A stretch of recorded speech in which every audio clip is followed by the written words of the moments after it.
Liar. Everywhere. On netrootsradio.com.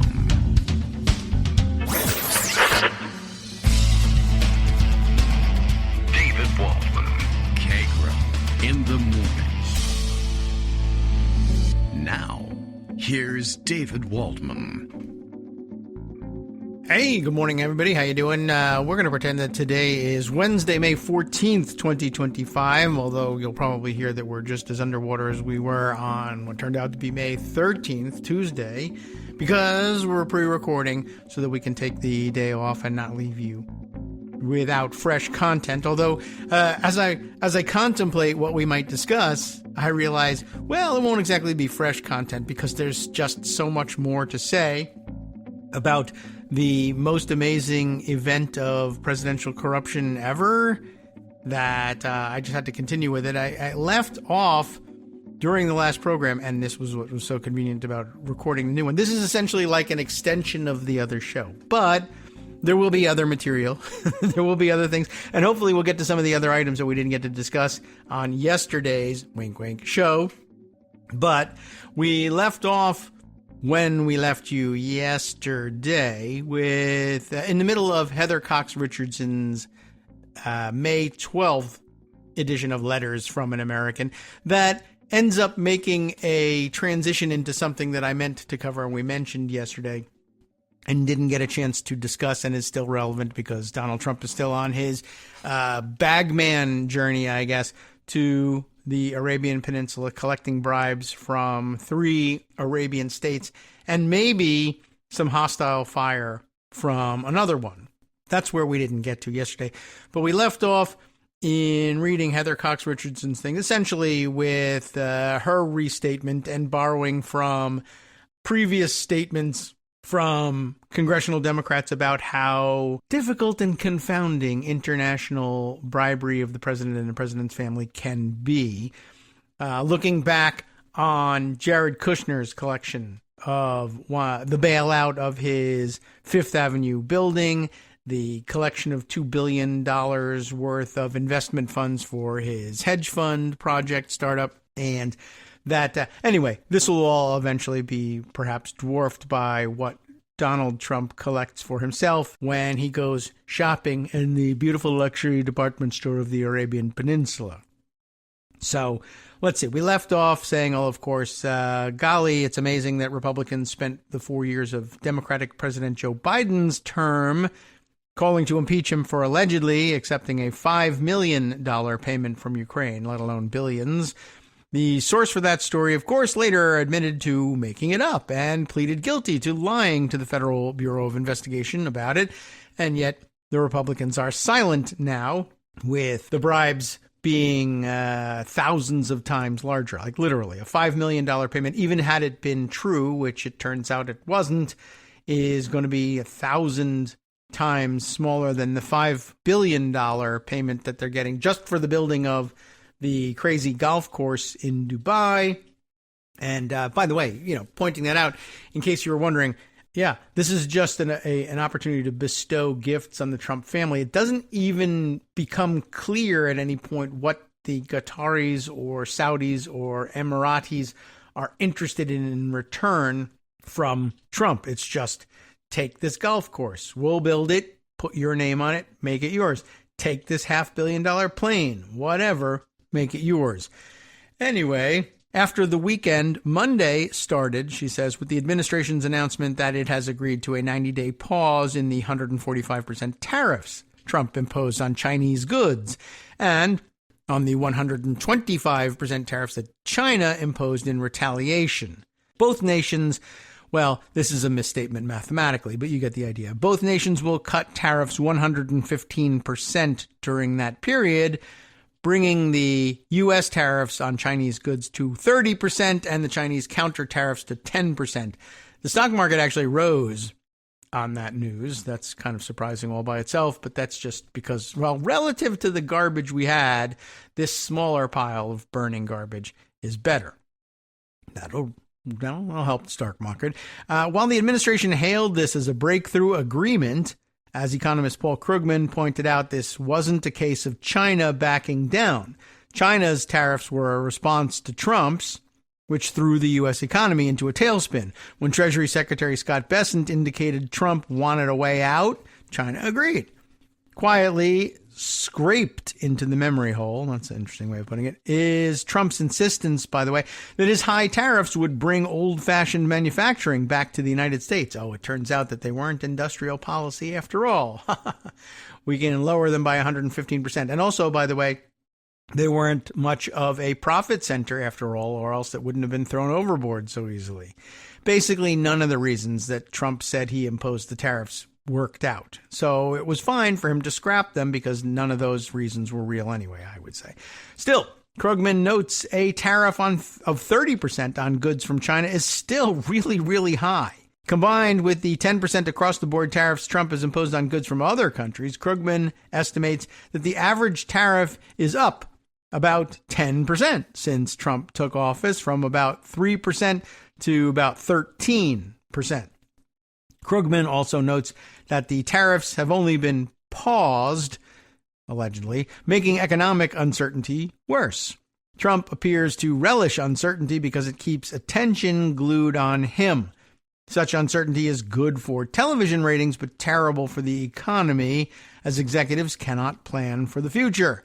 Today, and that would have been on the 12th, that would mean Monday, Helene Cooper, Greg Jaffe, Jonathan Swan, Eric Schmidt, and Maggie Haberman of the New York Times reported that Trump followed a similar pattern in, ready for this transition, in his bombing campaign against the Houthis in Yemen.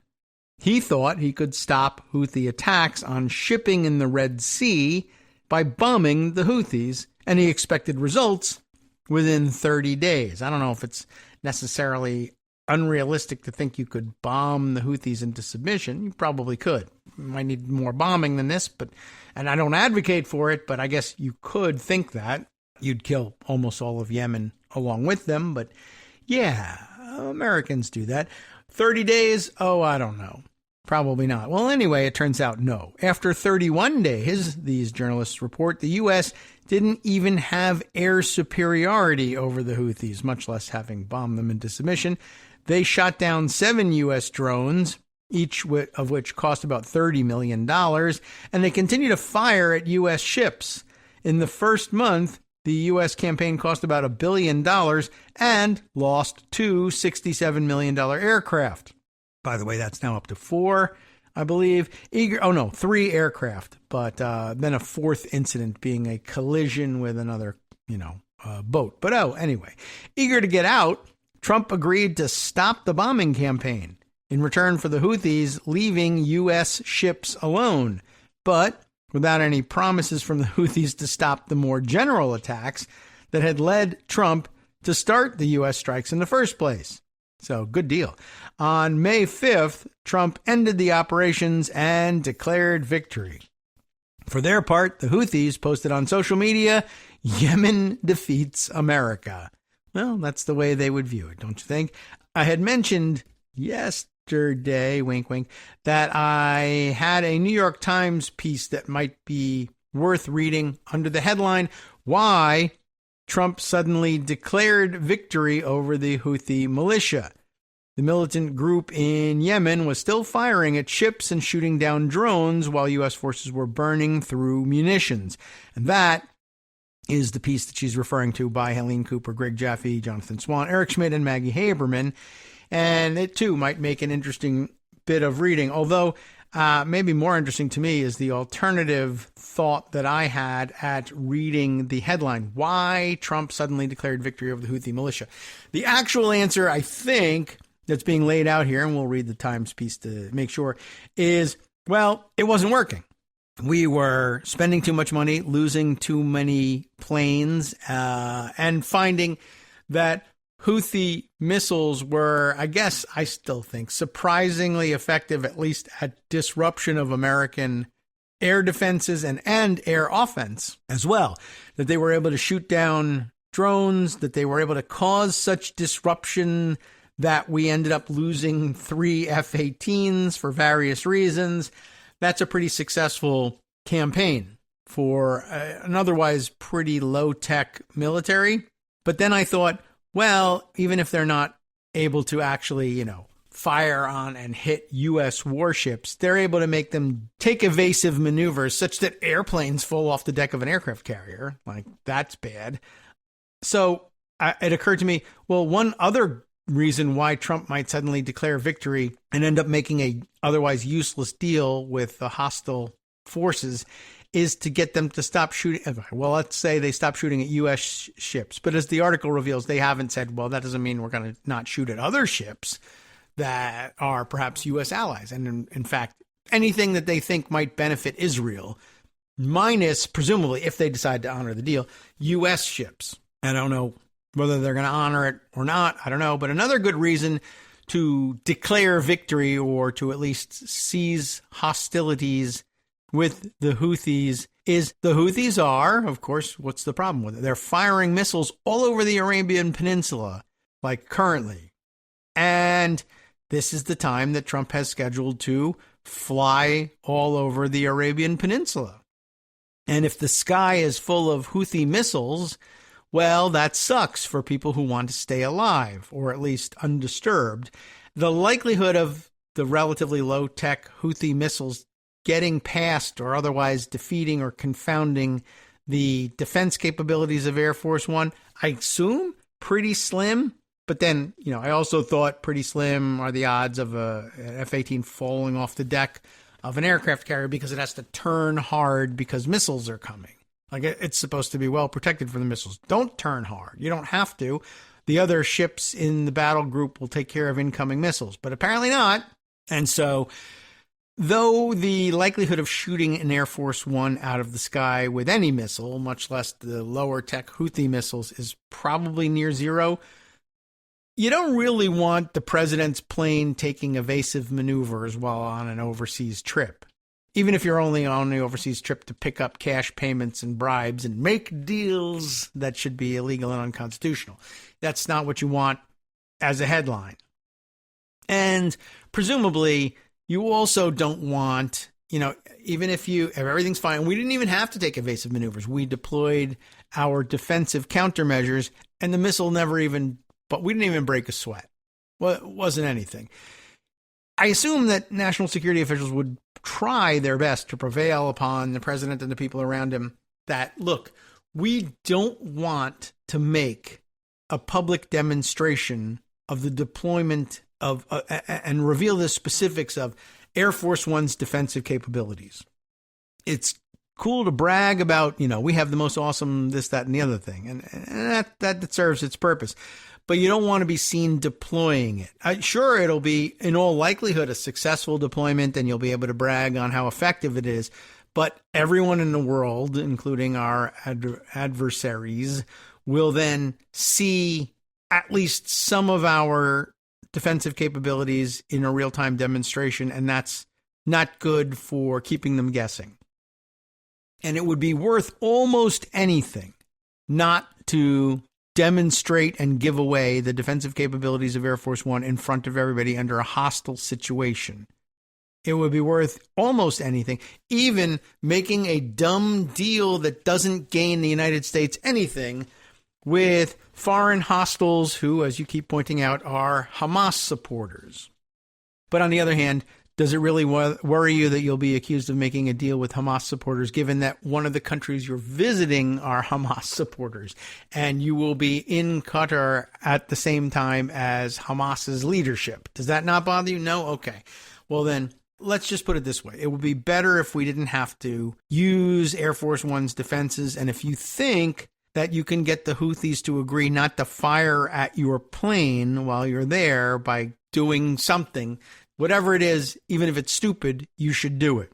That is another reason why Trump might suddenly declare victory over the Houthi militia. And of course, if you could frame that in all of that reasoning under, why don't you just declare victory? That would be something that, might entice him. Oh, actually, I want to declare victory. You're saying I can? I'm saying I won't stop you. And it would probably also be a good idea for different reasons. It's not victory, but you want to declare it, go ahead. So maybe. I don't know. Here's what the New York Times has to say about why he's declaring victory. When he approved a campaign to reopen shipping in the Red Sea by bombing the Houthi militant group into submission, Yeah. President Trump wanted to see results within 30 days of the initial strikes 2 months ago, which is 60 days. But by day 31, Trump, ever leery of drawn-out military entanglements in the Middle East, no, he isn't, demanded a progress report, according to administration officials, but the results were not there. And unfortunately, they told him the truth. The United States had not even established air superiority over the Houthis. Instead, what was emerging after 30 days of a stepped-up campaign against the Yemeni group was another expensive but inconclusive American military engagement in the region. That actually is not a problem for him. He's about to try to own Gaza. So he doesn't really care about inconclusive American military engagements in the region. The Houthis shot down several American MQ-9 Reaper drones, if you want some cool tactical terminology, and continued to fire at naval ships in the Red Sea, including an American aircraft carrier. And the U.S. strikes burned through weapons and munitions at a rate of about $1 billion in the first month alone. That's not even that much as military campaigns go, but it did not help that two $67 million FA-18 Super Hornets from America's flagship aircraft carrier, tasked with conducting strikes against the Houthis, accidentally tumbled off the carrier into the sea. By then, Mr. Trump had had enough. Really, by one, you should have had enough. And of course, we think we've learned that one actually tumbled off. It was at rest on the deck and fell off. And the other one was a failure of as we learned another tactical term, arrestment system upon landing.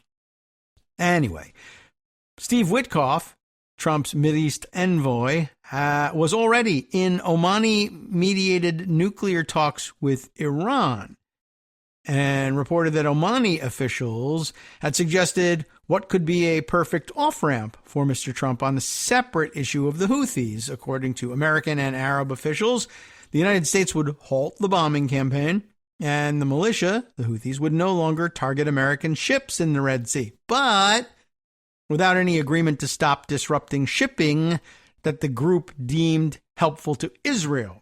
And remember also, the Houthis have the capability, anyway, of firing unguided missiles as far as Israel, which means firing up over almost the entirety of Saudi Arabia and into Israel. So, yeah, no matter where Trump is traveling in the region, the Houthis can put missiles in the neighborhood, and that's not good.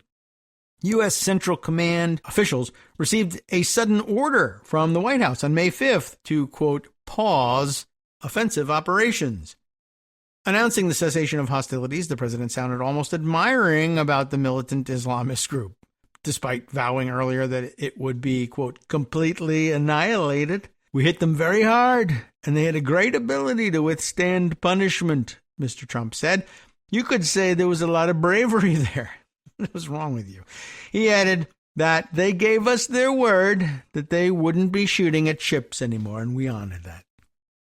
Maybe he felt like he had to praise them in order to get them to honor their part of the deal. We'll see if they do. Whether that proves to be true remains to be seen. The Houthis fired a ballistic missile at Israel on Friday, triggering air raid sirens that drove people off beaches in Tel Aviv. The missile was intercepted by Israeli air defenses. The sudden declaration of victory over the Houthis demonstrates how some members of the president's national security team underestimated a group known for its resilience. General Michael E. Kurilla, the head of Central Command, had pressed for a forceful campaign, which the defense secretary and the national security advisor initially supported, according to several officials with knowledge of the discussions. But the Houthis reinforced many of their bunkers and weapons depots throughout the intense bombing. Significantly, the men also misjudged their boss's tolerance for military conflict in the region, which he is visiting this week, with stops in Saudi Arabia, Qatar, and the UAE. Trump has never bought into long-running military entanglements in the Middle East, maybe, and spent his first term trying to bring troops home from Syria, Afghanistan, and Iraq. But it wasn't. We don't yet know that that is an ideological preference of his. We just know that those troops became entangled by a prior administration, and so therefore he thought it was a bad idea. But if he initiates it, we don't know how long he'll want to stay in places like Gaza. What's more, Mr. Trump's new chairman of the Joint Chiefs of Staff, General Dan Kane, was concerned that an extended campaign against the Houthis would drain military resources away from the Asia-Pacific region. His predecessor, General Charles Q. Brown Jr., shared that view before he was fired in February. So they shared a view, but one guy was black, so you know what happened. By May 5th, Mr. Trump was ready to move on, according to interviews with more than a dozen current or former officials, with knowledge, or maybe not, of the discussions in the president's national security circle. We honor their commitment and their word, Mr. Trump said in remarks at the White House on Wednesday. I think he meant the Houthis, not the national security officials. The White House spokeswoman, Anna Kelly, said in a statement to the New York Times that President Trump successfully delivered a ceasefire, which is another good deal, ding ding, for America and our security. She added that the U.S. military had carried out more than 1,100 strikes, killing hundreds of Houthi fighters, maybe, and kids and whatever, and destroying their weapons and equipment, except for the ones that they were able to use to threaten our ships at sea and shoot down a bunch of drones and take 3 planes out. The chief Pentagon spokesperson, Sean Parnell, said the operation was always meant to be limited. Every aspect of the campaign was coordinated at the highest levels of civilian and military leadership, he said in an emailed statement. That means nothing. A former senior official familiar with the conversations about Yemen defended Michael Waltz, Mr. Trump's former national security advisor, saying he took a coordinating role and was not pushing for any policy beyond wanting to see the president's goal fulfilled. What a good guy. Forget why we fired him. Anyway, General Kurilla had been gunning for the Houthis since November of 2023, when the group began attacking ships passing through the Red Sea as a way to target Israel for its invasion of Gaza. But President Joe Biden thought that engaging the Houthis in a forceful campaign would elevate their status on the global stage. It did. Instead, he authorized more limited strikes against the group, but that failed to stop the Houthis. Now, General Kurilla had a new commander-in-chief. He proposed an 8 to 10-month campaign in which Air Force and Navy warplanes would take out Houthi air defense systems. Then, he said, U.S. forces would mount targeted assassinations modeled on Israel's recent operation against Hezbollah, 3 U.S. officials said. Saudi officials backed General Kurilla's plan. Oh, we asked them about it? Okay. And provided a target list of 12 Houthi senior leaders whose deaths, they said, would cripple the movement. And weirdly, they were 11 of them were members of the Saudish royal family who were rivals to Mr. Bonesaw. No. They were all probably Yemeni. But the UAE, another powerful ally of the U.S. in the region, wasn't so sure. The Houthis had weathered years of bombings by Saudis and the Emiratis. We haven't managed to kill them. Interestingly, so the Saudish attempt here is, well, you kill these guys. We can't. And the UAE's approach was, it's pretty hard. I don't know if that's going to work. By early March, Trump had signed off on part of General Kurilla's plan, airstrikes against Houthi air defense systems, and strikes against the group's leaders. Defense Secretary Pete Hegseth named the campaign Operation Rough Rider. Rawr. I don't know why. At some point, it's a rough ride on the USS Harry Truman, I guess, and that's why planes are falling off. At some point, General Kurilla's 8 to 10 month campaign was given just 30 days to show results. That's Trumpy. In those first 30 days, the Houthis shot down 7 American MQ-9 drones, $30 million apiece, hampering Central Command's ability to track and strike the militant group. Several American F-16s and an American, of course, F-35 fighter jet were nearly struck by Houthi air defenses, making real the possibility of American casualties, multiple U.S. officials said, which is why you shouldn't be chatting about it on Signal. That possibility became reality when 2 pilots and a flight deck crew member were injured in the 2 episodes involving the F-18 Super Hornets, which fell into the Red Sea from the aircraft carrier Harry Truman within 10 days of each other. Meanwhile, Several members of Mr. Trump's national security team were battling disclosures that Hegseth had endangered the lives of U.S. pilots by putting operational plans about the strikes in a chat on the Signal app. Mr. Waltz had started the chat and inadvertently included a journalist. American strikes had hit more than 1,000 targets, including multiple command and control facilities, air defense systems, advanced weapons manufacturing facilities, and advanced weapons storage locations, the Pentagon reported. In addition, more than a dozen senior Houthi leaders had been killed, the military said, but the cost of the operation was staggering. The Pentagon had deployed 2 aircraft carriers, additional B-2 bombers, and fighter jets, as well as Patriot and THAAD missile air defenses to the Middle East. Officials acknowledged privately by the end of the first 30 days of the campaign, the cost had exceeded $1 billion, officials said. So many precision munitions were being used, especially advanced long-range ones, that some Pentagon contingency planners were growing increasingly concerned about the overall stocks and the implications for any situation in which the United States might have to ward off an attempted invasion of, say Taiwan by China or anything else in the world, or an invasion of the United States for that matter. And stocks in these defense systems were getting low, and hope nothing disrupts the supply chain for getting more. Anyway, the whole thing cost $1 billion, which I thought was surprisingly low, given that that means Elon Musk could actually have paid for it without noticing. You could probably auto bill him for the campaign, and that's probably not a good situation in general. Anyway, through it all, the Houthis were still shooting at vessels and drones, fortifying their bunkers, and moving weapons stockpiles underground. The White House began pressing Central Command for metrics of success in the campaign, because MBAs were running everything. The command responded by providing data showing the number of munitions dropped. The intelligence community said that there was some degradation of Houthi capability, but argued that the group could easily reconstitute, officials said. I like that. Give us some metrics of success. Well, we've dropped this many bombs. Did you hit anything? I don't know. Senior national security officials considered 2 pathways. By the way, that's a Vietnam era answer. And how far removed are we? Like 50 years or so removed from the height of Vietnam? More? And really, we haven't absorbed the lesson of when I say, what are the metrics of success? You say, this is how many bombs we've dropped. I mean, what else do you got? But, you could say, we just really have no way of knowing. We could tell you how many bombs we dropped, but everyone knows that's been discredited for half a century now. All right. They could ramp up operations for up to another month and then conduct freedom of navigation exercises in the Red Sea using 2 carrier groups, the Carl Vinson and the Truman. If the Houthis did not fire on the ships, the Trump administration would declare victory.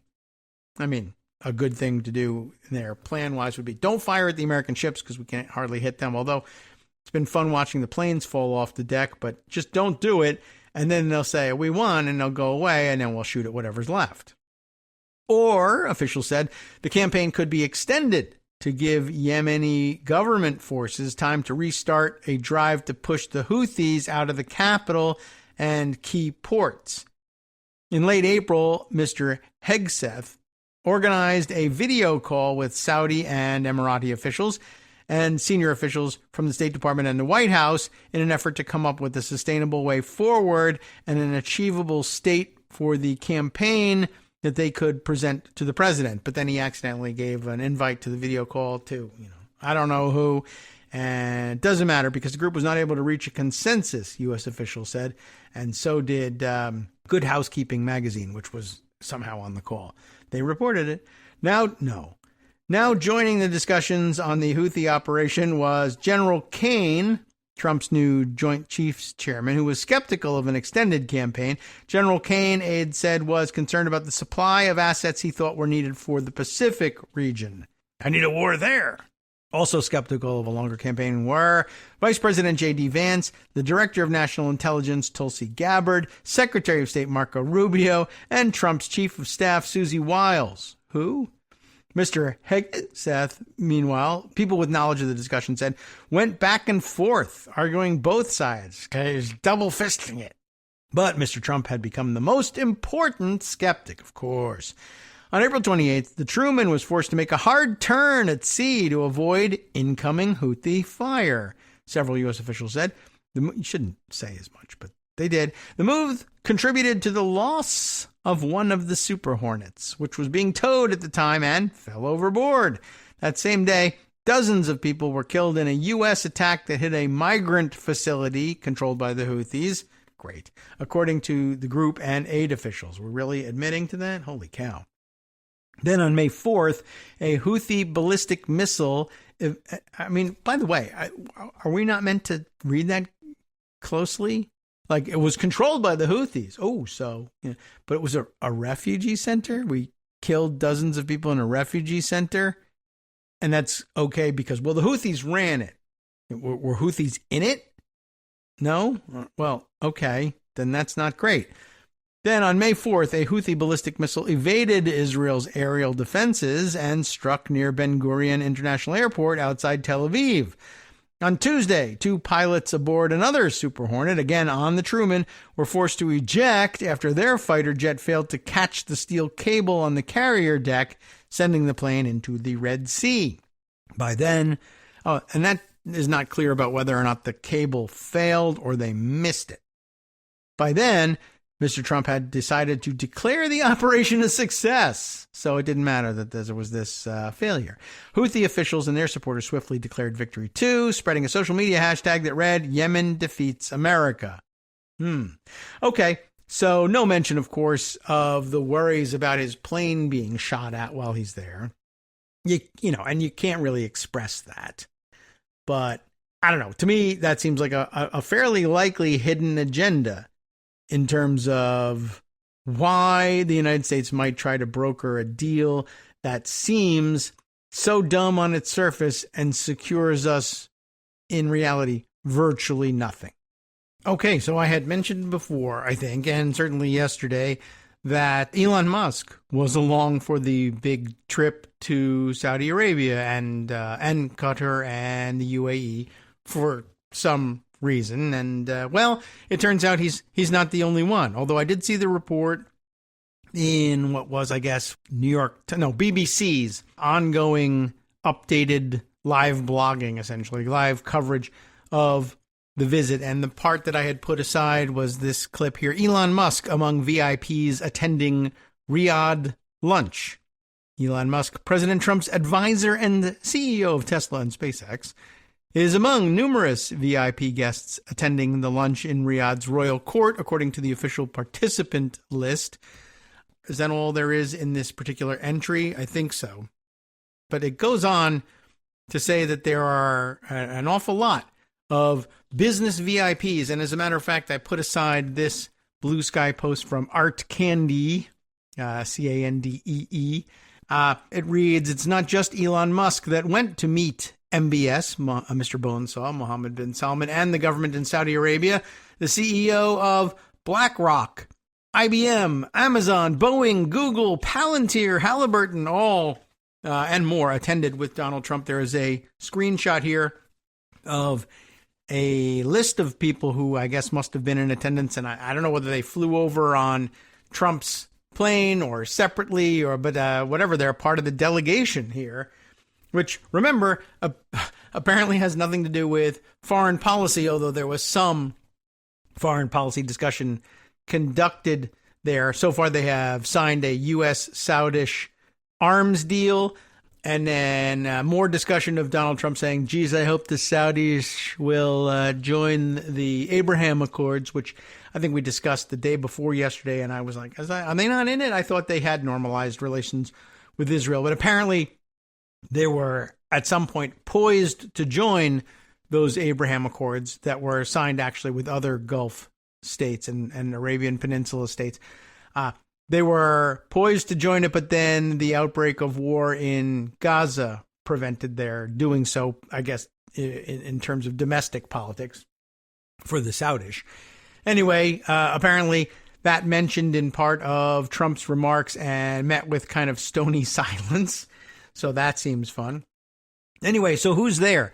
According to this list posted by Art Candy here, number one on the list, of course, Elon Musk, although I must point out it is misspelled E-L-L-O-N, Elon Musk, listed here as CEO of Tesla and SpaceX. No mention of DOGE, interestingly enough. And number two here, Steven Schwartzman, CEO of the Blackstone Group, Larry Fink, CEO of BlackRock, Jenny Johnson, President and CEO of Franklin Templeton Investment, Arvind Krishna, Chairman and CEO of IBM, Jane Fraser, CEO of Citicorp, Michael O'Grady, Chairman and CEO of Northern Trust, Kelly Ortberg, President and CEO of Boeing, Ruth Porat, President and CEO of Google, I didn't think I even realized that, Andy Jassy, CEO of Amazon, not, owner or whatever of Amazon, what's his name, Bezos, I don't know if he's there or not, or he's just keeping it a secret, or he's flying in a space capsule, not really sure. Ben Horowitz, general partner of A16Z? Is that what that is? I don't know how that's read out loud. I'm not rich enough to know what that means. Sam Altman, CEO of OpenAI. Jensen Huang, president and CEO of NVIDIA. Alex Karp, co-founder and CEO of Palantir. We mentioned him the other day, right? Lorenzo Simonelli, CEO of Baker Hughes. Jeff Miller, CEO of Halliburton. Right in the middle of all this again. I thought the Cheneys were unhappy. But, oh, well, we'll find out what the Cheneys think about that one, if they have a stake in that anymore. Olivier Lepeuch, maybe, P-E-U-C-H, CEO of Schlumberger. Not Slumburger, where Donald Trump prefers to eat, but Schlumberger. Dina Powell. Wait a minute. Vice chairman of BDT and MSD. I don't know what BDT and MSD are, but Dina Powell is a name that rings a bell in Trump world, right? Was that a friend of Ivanka's at some point, I think, who worked at the White House? Now back to the rest of the list. I was just distracted by that. Dina Powell's number 18 on the list. 19, Ray Dalio, managing the family office / company. What? Is that the Trump family office / company? Gotta look that up too. That's a familiar name as well. All right, just checking. It was a bare list there. Ray Dalio. Or is it his own family? Is it someone else's family? Maybe it's just his family. He's a rich enough guy on his own, I guess. Raymond Thomas Dalio, an American billionaire and hedge fund manager who founded Bridgewater Associates in 1975, world's largest hedge fund, blah, blah, blah, blah. So I guess just on his own. Rich guy who represents himself, I guess, on the list. And that's the most cherished listing you can get, I guess. And Donald Trump will love you the most.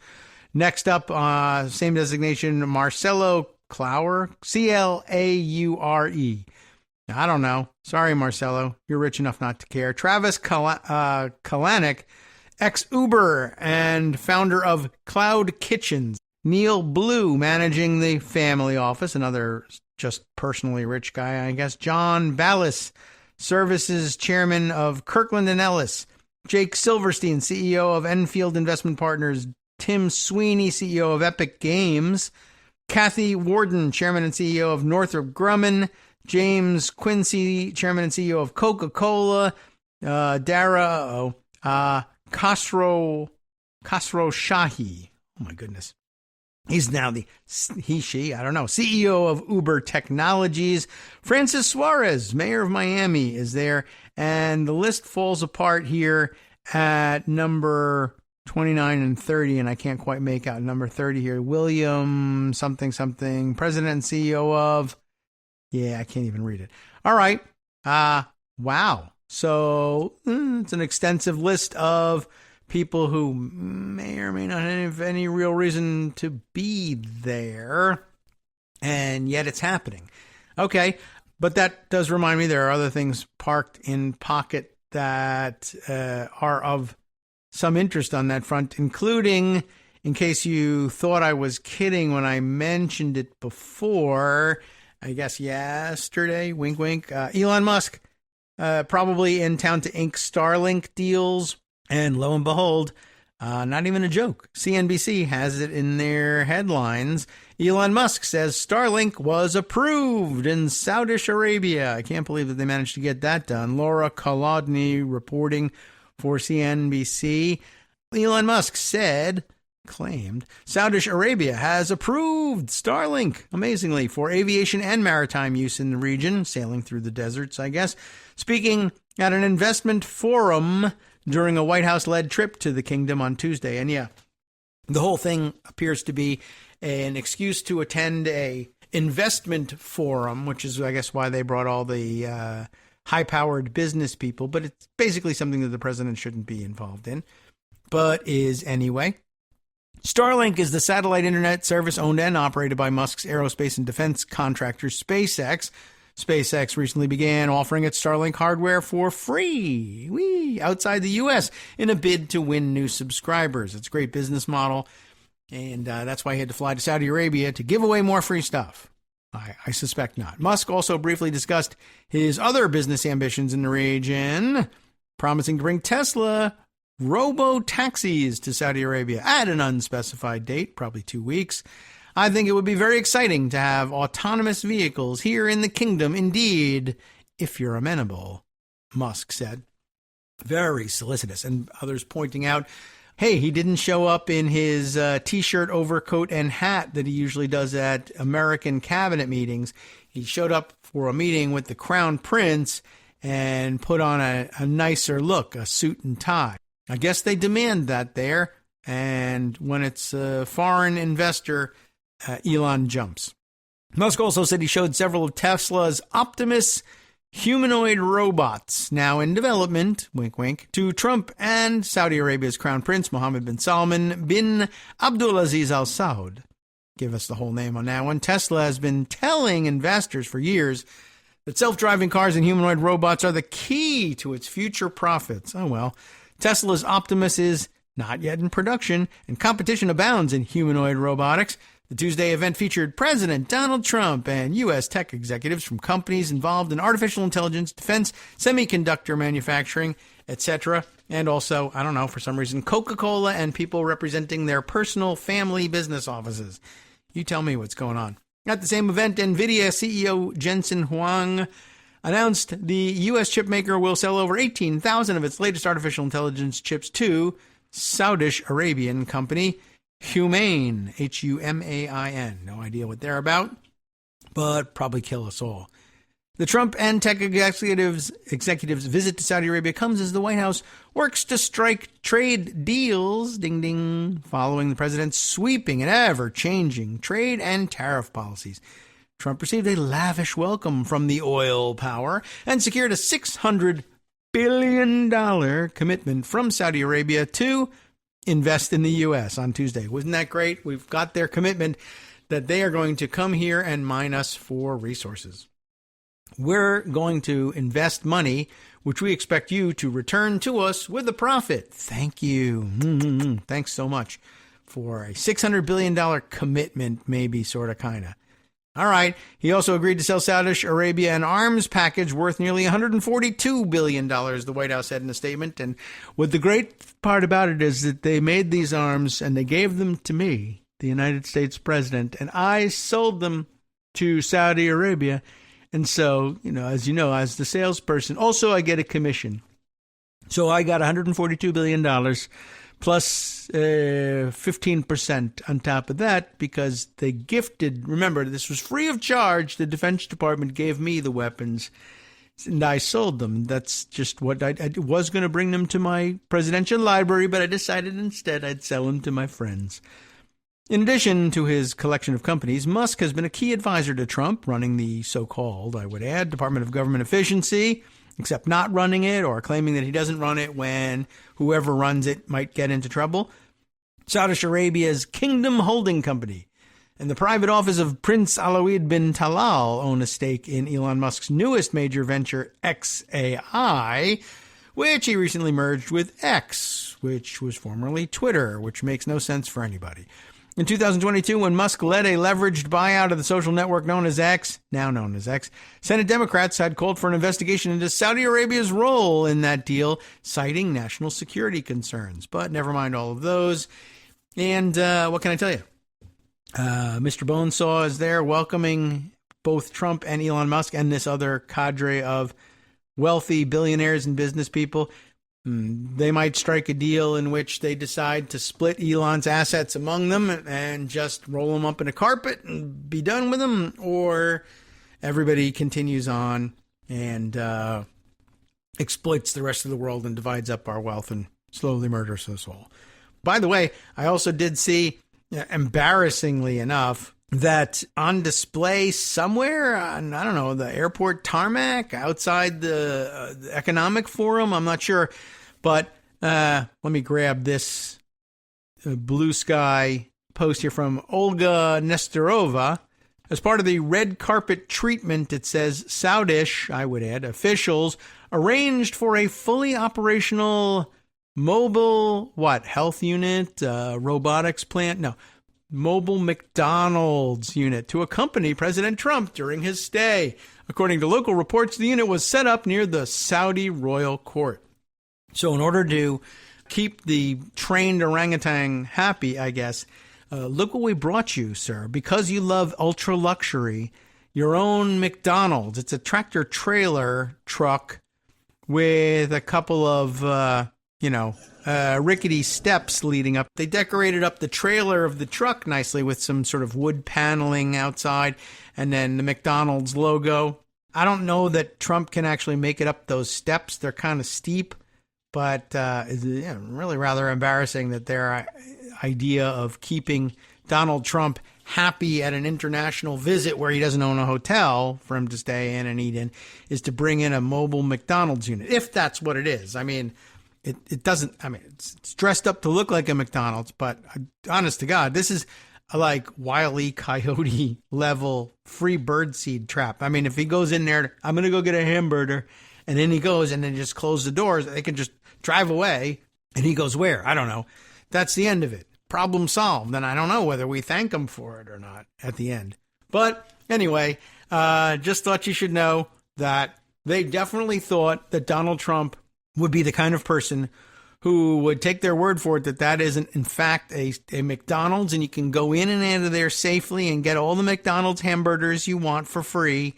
Just head on in there, no danger whatsoever, and he would go. I'm wondering whether there'll be video footage of him doing it, so I don't have to burn up a lake using AI video capabilities. I would love to put together the video of him tottering up the steps and then going in, and the doors shut behind him and the panels with McDonald's fall off and it says International Court of Justice on it, and they drive away, and that's the end of it. He went into the free birdseed thing and they pulled the stick and he's trapped under the box.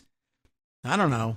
Anyway, even if it works out just perfectly, it's still pretty effing embarrassing that they would do that and stick a McDonald's in a truck out back because Mr. Ultra Luxury is going to show up.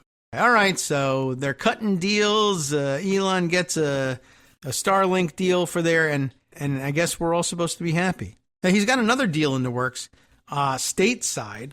You might be interested in that. It's not more about the plane or the Saudish. Slight detour. Elon Musk's Boring Company, you remember that one? The tunnel guys is in talks with the government, which is not at all a conflict of interest, over an Amtrak project. The Federal Railroad Administration apparently has brought in the tunneling company, magically, to see if it could help with a multi-billion-dollar rail project, which isn't waste, fraud, or abuse in the least. Ryan Mack and Mark Walker report this for the New York Times. The Federal Railroad Administration, everyone's favorite, the nation's railroad agency, has brought in the Boring Company, the tunneling firm founded by Elon Musk, to see if it could help, please help, with a multi-billion-dollar Amtrak project, according to 3 people familiar with the discussions. The Federal Railroad Administration officials have talked with employees at the Boring Company about assessing the costs and progress of the Frederick Douglass Tunnel Program. It's a tunnel program you've been hearing more and more about lately. He's doing a fantastic job. It's a new tunnel along a busy Amtrak stretch connecting Baltimore to Washington, and Virginia. So really, Baltimore to Virginia. And Washington is a stop along the way. Amtrak initially expected the development to cost $6 billion, but now estimates it could cost as much as $8.5 billion, all of which, again, Elon Musk could pay with loose change, but isn't. Instead, we're paying him. What a great deal. As part of the talks, officials with the Department of Transportation, which oversees the Federal Railroad Administration, met with employees from the Boring Company last month and were told that the firm could find ways to build the tunnel more cheaply and efficiently. See, efficiency. According to two of the people familiar with the discussions. And by the way, if at some point it turns out that they build the tunnel less cheaply and less efficiently, then what a great excuse to fire the people who hired them to do it, or perhaps looked at another way, preemptively fire the people who would hold them to account for having missed the budget. But that's already baked in because, of course, if you thought you had a job at the Department of Transportation or the Federal Railroad Administration, and you also thought that as part of your job you might recommend that this not be built by the Boring Company, you are looking for a new job right now. You were waste, fraud, and abuse, and you were eliminated, as was everybody under you until they hit a person who said, no, a tunnel would be a great idea. A transportation department spokesperson, spokesman, if you prefer, it's how it's listed here. I don't know why I automatically change. It's probably a good practice to change that automatically in your speech to spokesperson. Nathaniel Sizemore. What size is he? More. That's how it's spelled. Sizemore confirmed that the Boring Company is one of several firms. You see, this was totally on the up and up. Several firms being consulted for the purposes of awarding a new engineering contract. He declined to name the other companies. So basically that is the sane-washed version of, was this put out to bid competitively? Did you talk to other firms beside the Boring Company? Yes. All right. Name one. And then this is how you print that up and make it look like, no, this was totally serious. He's one of several firms. I declined to name the other ones. No decision has been made on bids, Mr. Sizemore said, and that's because there were no bids, probably. No decision has been made on bids, and Amtrak, in coordination with DOT, will follow standard procedures for bidding out contracting and subcontracting. At least those standard procedures which now exist, which were written by Elon Musk because he fired everybody who wrote the other ones. The talks have raised concerns about Mr. Musk's conflicts of interest as he juggles his businesses, along with his role as a top advisor to President Trump.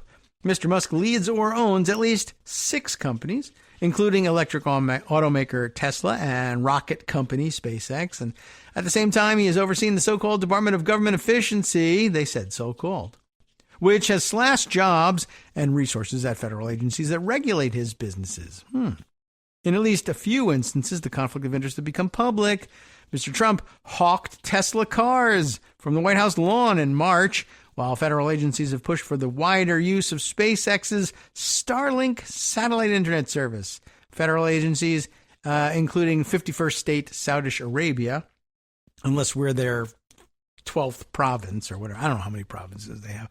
Last month, amid concerns from investors that he was neglecting his work at Tesla, Mr. Musk said he would pare back the time he spent cost-cutting in Washington and instead fly to Saudi Arabia and make great deals while he's there. The Department of Transportation said in a statement that the estimated price for the tunnel had increased by $2.5 billion, and that Amtrak had not yet found ways to reduce costs. The department has had conversations with many stakeholders in the infrastructure engineering space to understand opportunities to get this project back on track, Mr. Sizemore said. Amtrak did not have immediate comment. The Boring Company and Mr. Musk did not respond to requests for comment. The Frederick Douglass Tunnel is set to replace the 152-year-old Baltimore and Potomac Tunnel, a 1.4-mile route along Amtrak's Northeast Corridor. It is the single largest infrastructure effort led by Amtrak, according to a report last year by Amtrak's Inspector General Office, which also expressed concerns over ballooning costs and missed deadlines. The tunnel was expected to be completed by 2035. Last year, Amtrak selected a joint venture between 2 construction companies. Again, last year, Amtrak selected a joint venture between 2 construction companies, Kiewit maybe Kiewit, and J.F. Shea, both pronounced Boring Company, to build the tunnel. The firms did not immediately respond to requests for comment.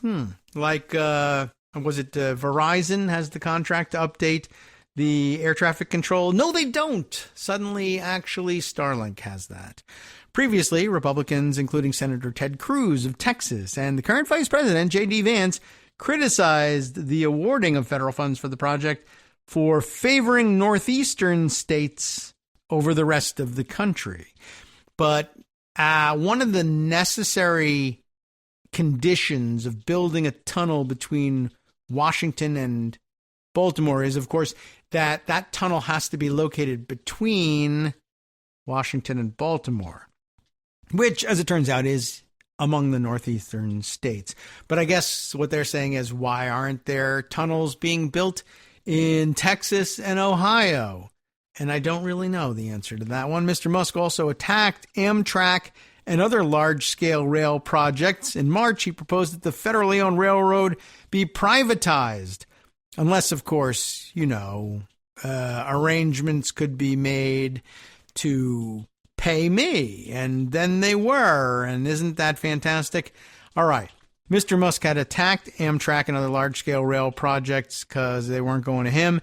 If you're coming from another country, please don't use our national rail, Mr. Musk said about Amtrak at a March conference with bankers. It's going to leave you with a very bad impression of America. Mr. Musk and his companies have previously weighed in on matters of the Department of Transportation after a deadly collision between an Army helicopter, for instance, and a commercial jet in January. Transportation Secretary Sean Duffy brought SpaceX employees to the FAA's Air Traffic Control Command Center in Virginia to make safety suggestions the next month. Musk has also been pushing the FAA to cancel a multi-billion-dollar air traffic control contract with Verizon in favor of a system from Starlink. Over the years, Mr. Musk has promoted his own transportation ideas, including Tesla's electric cars, SpaceX's rockets, and a Hyperloop, which allegedly is a vacuum tube used to propel people and goods at high speeds. People in a vacuum. It's great. The Boring Company, which has raised more than $900 million in venture capital funding, has completed few of its proposed U.S. plans. In 2017, Mr. Musk tweeted that he had received verbal government approval to build an underground Hyperloop connecting New York, Philadelphia, Baltimore, and Washington, claiming that it would take passengers from New York to the nation's capital, which is actually Washington, D.C., in case you forgot, in less than 30 minutes. And I think you get the bends while you're on your way somehow. I don't know if that's whatever. That's 2017. It's not ancient history. And remember, he had received verbal government approval. That, of course, would have, I guess, come from Donald Trump or Donald Trump's administration. Yeah, sure. And that's all you really need in order to start work on building a giant underground Hyperloop connecting New York, Philadelphia, Baltimore, and Washington. 2 years later, the Boring Company submitted plans to the Department of Transportation to build a 35-mile underground loop for cars between Baltimore and Washington, and said it could be completed in 2 years. And by the way, when we say an underground loop for cars, if cars are driving in it, probably not any kind of vacuum anything. It's a tunnel. So 2 years later, that was 2019. Here's a plan to complete a tunnel between Baltimore and Washington in 2 years. That would have been 2021. But Trump isn't president anymore, so I guess it didn't happen. And also, it was impossible to begin with. That project was removed from the Boring Company's website in 2021 and now appears to be dead. The Boring Company's leader, Steve Davis, has been working with Musk and the Trump administration on the Department of Government Efficiency, known as DOGE, here on this show.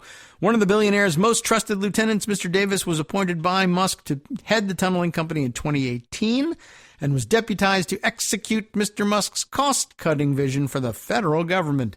Musk has been frustrated by the Boring Company's lack of success under Mr. Davis, whom he privately criticized for not completing projects. Totally his fault. In a recent interview with Fox News, Mr. Davis framed his efforts with DOGE as an attempt to prevent the country from going bankrupt and said he and others had been, quote, willing to kind of put our lives on hold to help Mr. Musk. Mr. Davis did not respond to a request for comment. Probably a better view of it, though. is that Davis framed his efforts with DOGE as an attempt to prevent himself from being fired from the Boring Company by Mr. Musk. And believe it or not, to this point, it appears to have worked. Don't ask me why. All right, moving on. So I've got a couple thoughts about what I might sneak in. And, okay, switching topics.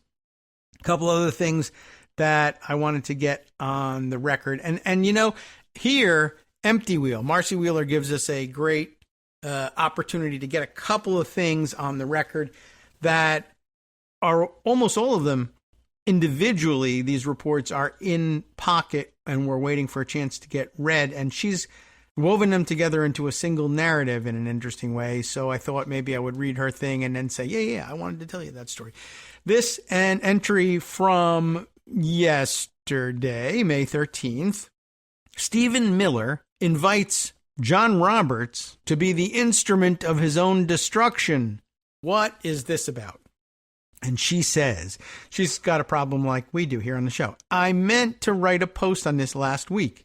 I meant to argue that a Stephen Miller related effort to FOIA, Freedom of Information Act, to FOIA in the verb form, the U.S. courts could be a more significant development than Trump's refusal to tell Kristen Welker he would adhere to the Constitution because he will instead do what the lawyers, probably including non-lawyer Stephen Miller among them, tell him to do. Okay, so that's a lot right there in that little paragraph. What's going on? Yes, I had put away an article about Stephen Miller's, America First Legal Foundation, suing the U.S. courts and suing John Roberts, in fact, himself. And I think I blurted it out at the end of the show when I saw one day that Justice Putnam had it on his list of topics for the West Coast Cookbook and Speakeasy that day, and I never did get back to it. There's also the story we did talk about briefly, and the interview with Kristen Welker, but doesn't the president have an obligation to uphold the Constitution? I don't know. My lawyers advised me what to do. You remember that exchange? And so we're going to weave these two things together and then add in a third. Welker asks him, even given those numbers that you're talking about, and I don't remember what they were, don't you need to uphold the Constitution of the United States as president? And I think it must have been if we had to give everybody a trial, there'd be like 5 million trials. Well, even those numbers, don't you have to uphold the Constitution? Doesn't everybody get due process? And his answer is, I don't know. I have to respond by saying, again, I have brilliant lawyers that work for me and that are going to obviously follow what the Supreme Court said, that they're actually not doing that. That's the problem.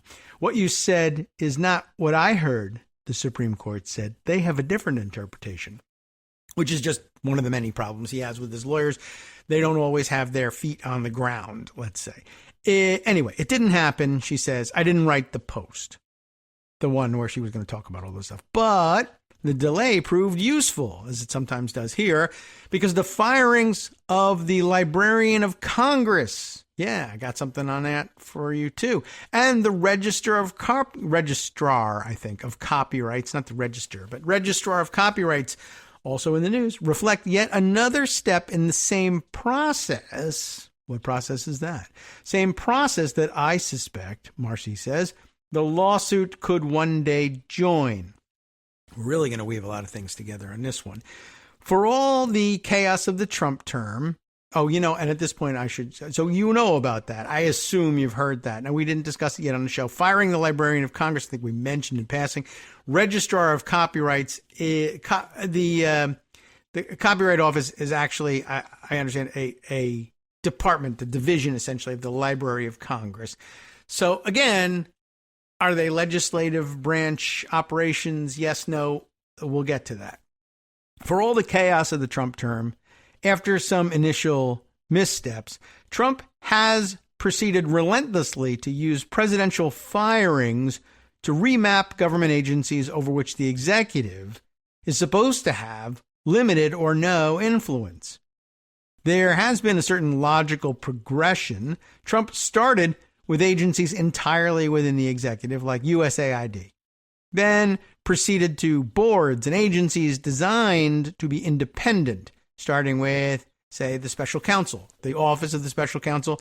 You remember when we talked about that. And the Merit Systems Protection Board, effectively stripping federal employees of key protections, and then moving on to the Federal Elections Commission, the Consumer Financial Protection Board, the Federal Trade Commission, and more recently, the Consumer Product Safety Commission.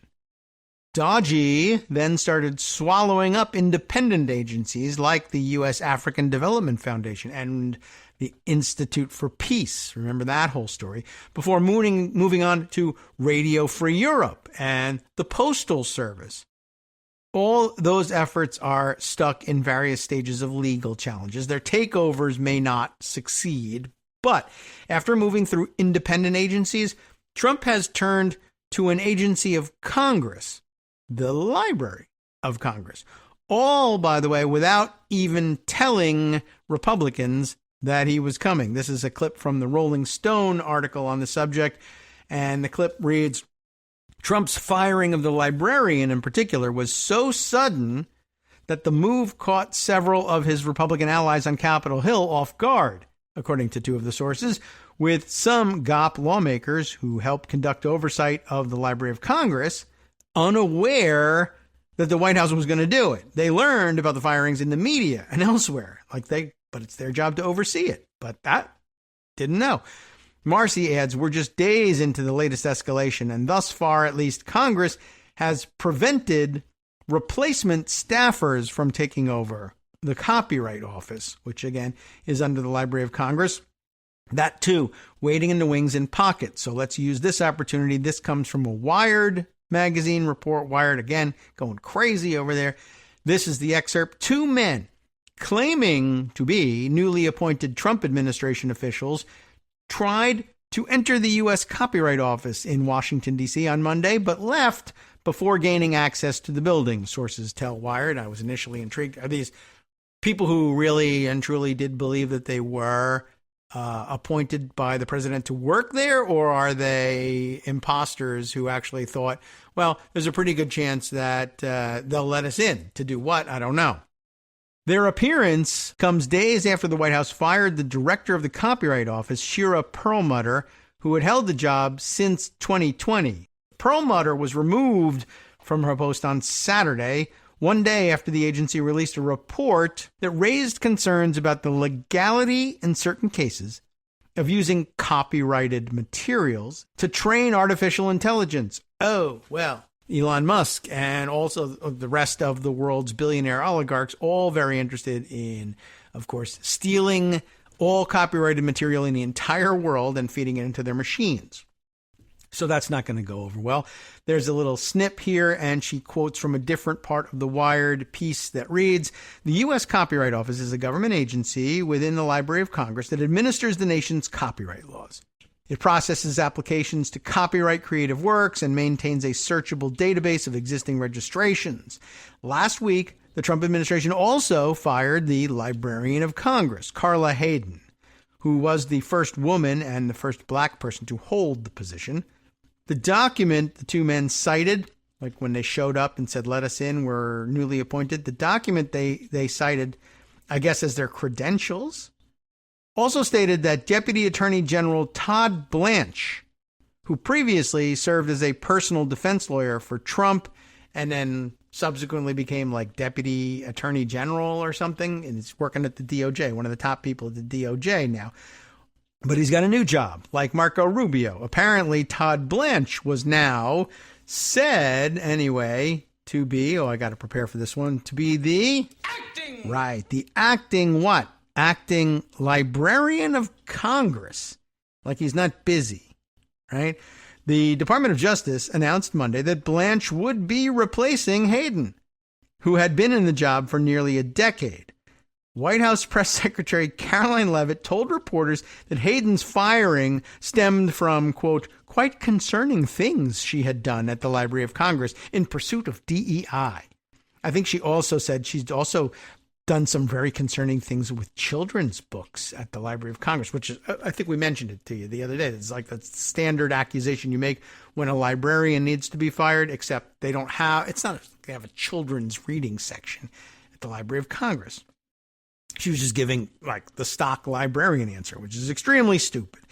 Marcy then jumps back in and comments, ranking House Committee on Administration member, I guess really ranking member of the House Committee on Administration, Joe Morell, has asked the Inspector General to investigate whether this breached Congress's independence. Can the president fire the librarian of Congress?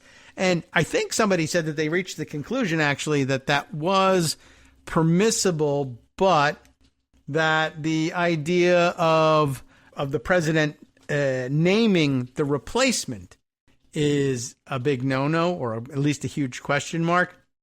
That's somehow still the province of Congress. Gee whiz, thanks for letting us hire our own librarian of Congress. So Joe Morell has asked the Inspector General to investigate. Politico claims, it says here, that Republicans might object to this, but that's based off of a feckless comment from John Thune and none, that is to say no comment, coming from Mike Johnson.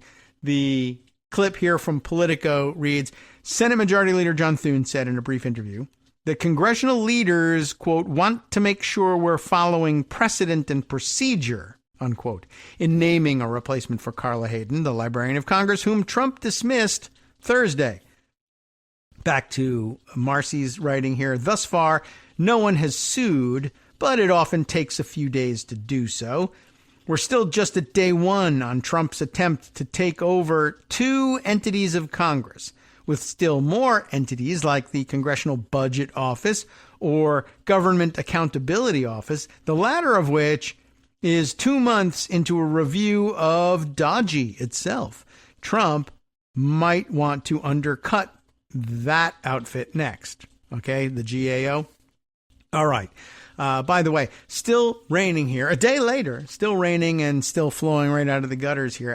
But I have been alerted by the edit suite that when I yesterday told you that it was raining and dripping, and I said, listen, you want to hear how crazy it is? And I stopped talking and just let the sound take over. I still hear it in my headphones, and it sounds very loud in my headphones. But apparently, when I go silent, that's when the background noise reduction features start kicking in. So while I'm talking, you hear the drip, drip, drip, like there's a Moscow hotel suite P-tape going on in the background.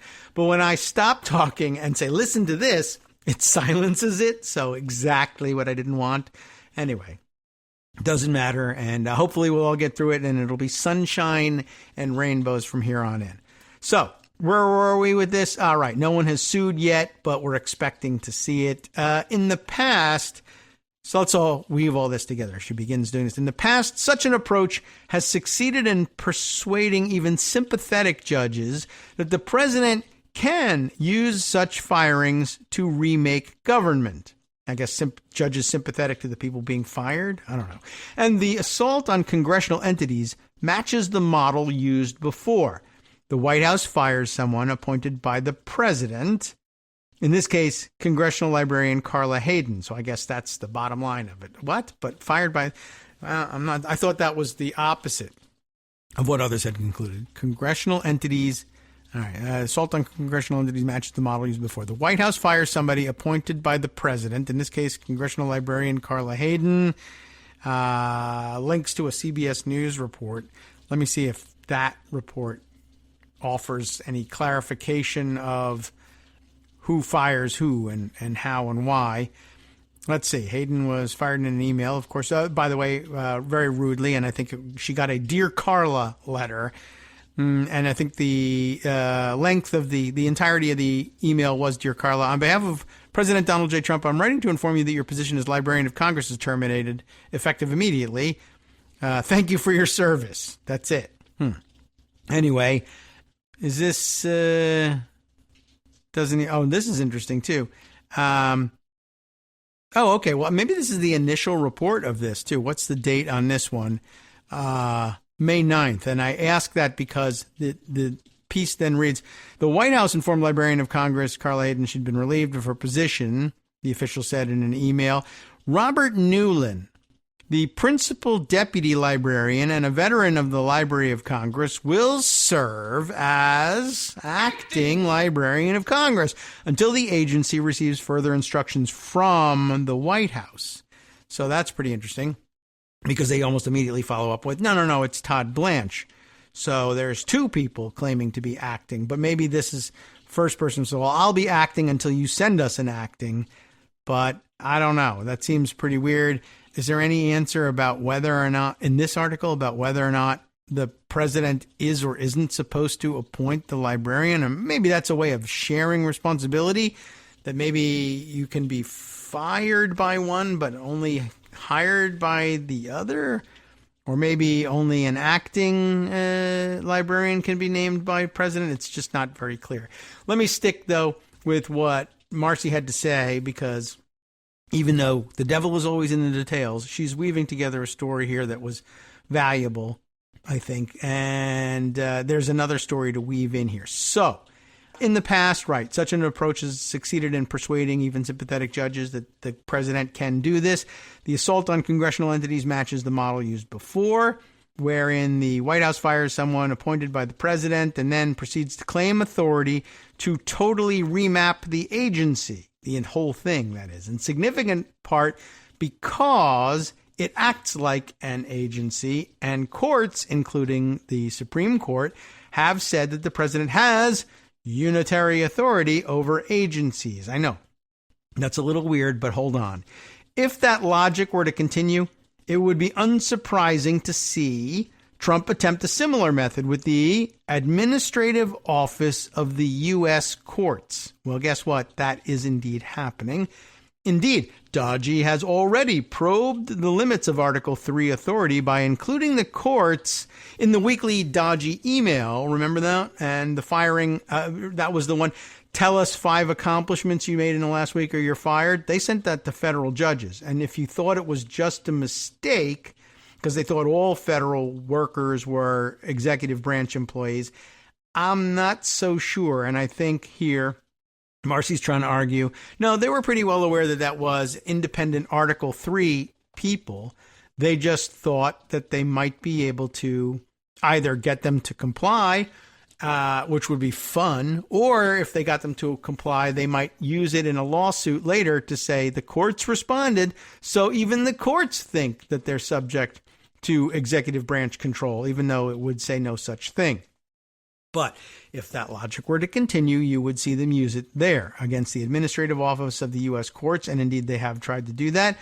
They also have used it to fire GSA staffers who maintain in this case, the Phoenix, Arizona courthouse, and the attempted exclusion of law firms from federal properties, which would include courts. And I had forgotten about that aspect of the executive orders attacking certain law firms that Trump didn't like. I guess that's one of the angles. And it was, furthermore, you're banned from federal property if you work for this law firm, which means that you can't practice law in federal courts, which is, I would say probably normally not considered within the power of the presidency or anybody else for that matter. Then we weave in a third story, which is also sitting in pocket. TPM's Talking Points Memo's Josh Kovensky, who first reported this aspect of the lawsuit, and we're getting to that lawsuit, included some of these examples to demonstrate what he describes with justification as an escalating campaign to erode the independence of the judiciary. So, by the way, what's the report? What is the lawsuit?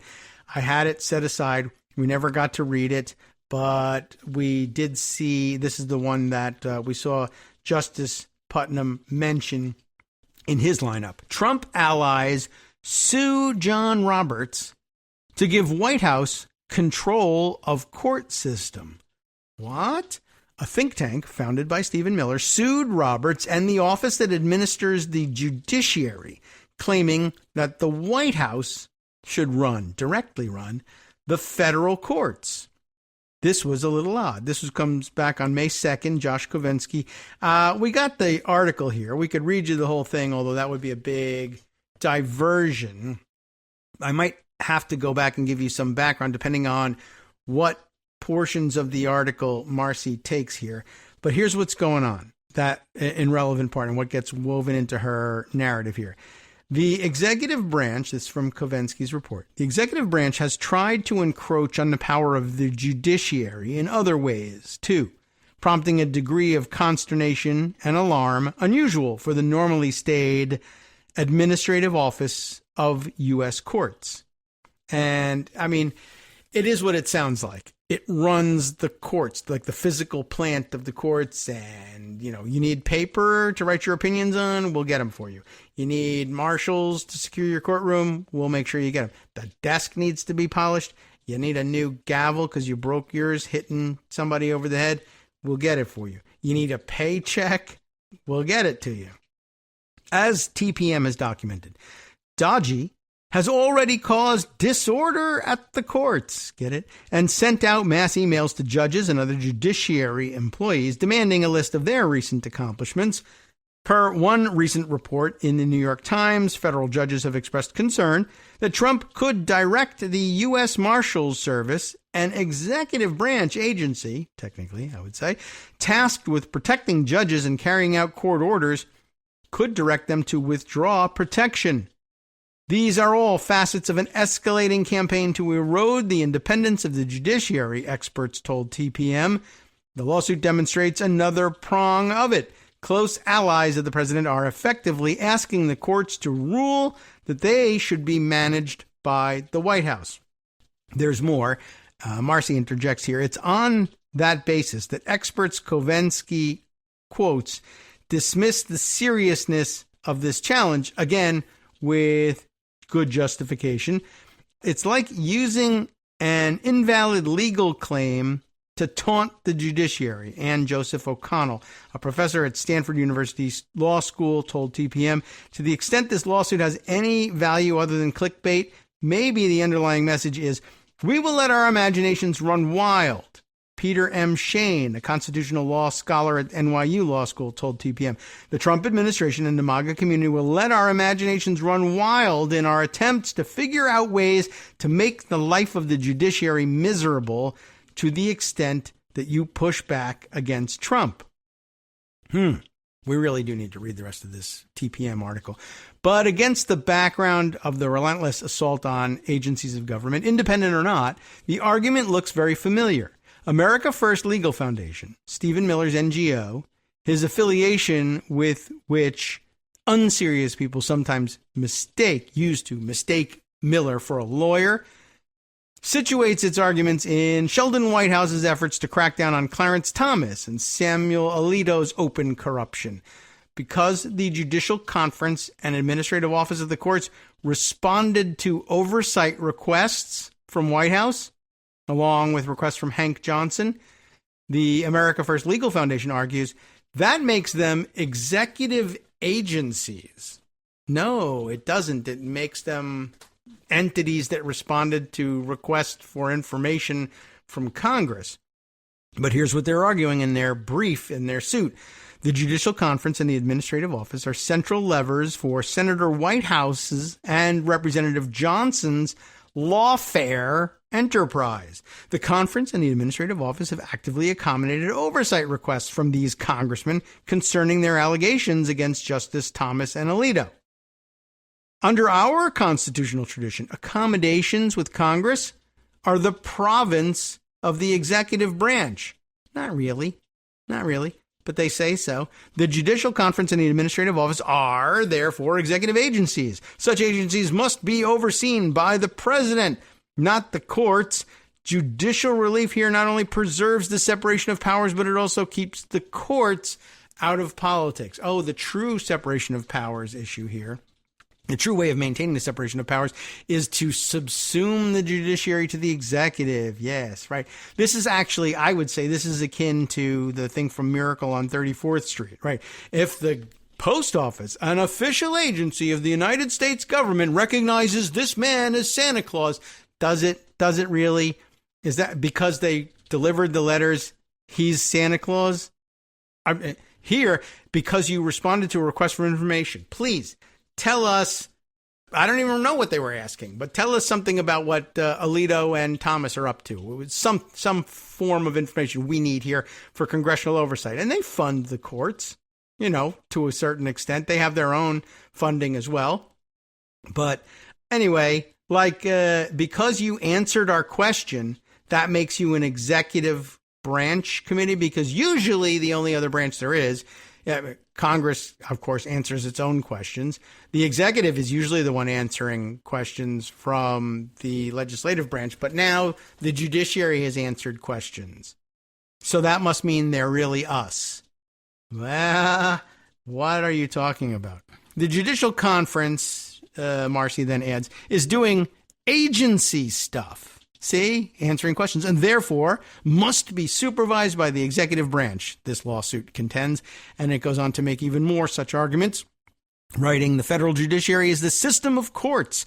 These courts are made up of judges who preside over cases and controversies. The executive branch, on the other hand, is responsible for taking care that the laws are faithfully executed and ensuring the proper functioning of the government. Federal courts rely on the executive branch for facility management and security. Federal judges, as officers of the court, need resources to fulfill their constitutional obligations. Yes, okay, no argument. Courts definitively do not create agencies to exercise functions beyond resolving cases or controversies or administratively supporting those functions. All right. But the administrative office of the U.S. courts does exactly that. Yeah. That's not okay. The administrative office is controlled by the Judicial Conference, headed by Chief Justice of the Supreme Court, John Roberts. The administrative office is run by an officer appointed by and subject to removal by Chief Justice Roberts. That according to 28 U.S. Code Section 601. Yes, that's all true, but that part in the middle there where you said courts don't create agencies beyond to exercise function beyond resolving cases or administratively supporting those functions. Yeah. Administratively supporting those functions. But the administrative office of the U.S. courts does exactly that. Yeah, it does the two things that you said it would do. What you're trying to argue here is that it does two things: resolve cases and administratively support the functions of resolving cases. Aha! What do you mean, aha? Yeah, those are the two things. Yeah, but that's two things, and I only think they should do one thing. Well, then why did you concede in your first sentence that they should do two things? Because I'm terrible. I'm a bad lawyer, and I'm not even a lawyer if I'm Stephen Miller. There's more. Congress cannot constitutionally delegate to an officer improperly appointed, pursuant to Article 2 powers, exceeding those that are informative and investigative in nature. What? And is citing Buckley versus Vallejo, 1976. Wasn't that the campaign finance law? Yeah, I think. But what? Congress cannot constitutionally. Yeah, so Congress can't delegate authority to a judicial or the administrative office of the U.S. courts, if it's really an Article 2 executive office. Okay, but it's not. Yeah, but if it was, then it couldn't. That's not an argument. The Judicial Conference's duties are executive functions and must be supervised by executive officers who are appointed and accountable to other executive officers. This a citation to United States versus Arthrex, a 2021 case, saying officers who engage in executive functions and are not nominated by the president must be directed and supervised by an officer who has been nominated by the president. Judicial Conference's duties are executive functions. They're really not. I mean, they may be executive in nature, but they are, in fact, under the supervision of the judicial branch. So, no. Everybody has functions that cross over or are similar to those in other branches. The Congress can hold you in contempt of Congress and put you in jail, like the executive branch can, but that doesn't make them the executive branch. Anyway, the last bit here is that thus the Judicial Conference and Administrative Office exercise executive functions and are accordingly subject to FOIA. Accordingly, their refusal to comply with America First Legal Foundation's FOIA request is unlawful. That was the extremely long walk to their assertion that the administrative offices of the courts should be subject to a FOIA request from America First Legal Foundation. To what end they want that information, I don't know. Not certain whether we care or not. Perhaps we will after we read the TPM article, but that's super tenuous. So what are they doing here? This is, she says, Marcy tells us, packaged up as a FOIA lawsuit. The entire argument, which should be that the Judicial Conference is an agency and therefore must respond to a FOIA, is presented in reverse, so that the outrageous claims about Article 3 are the primary argument.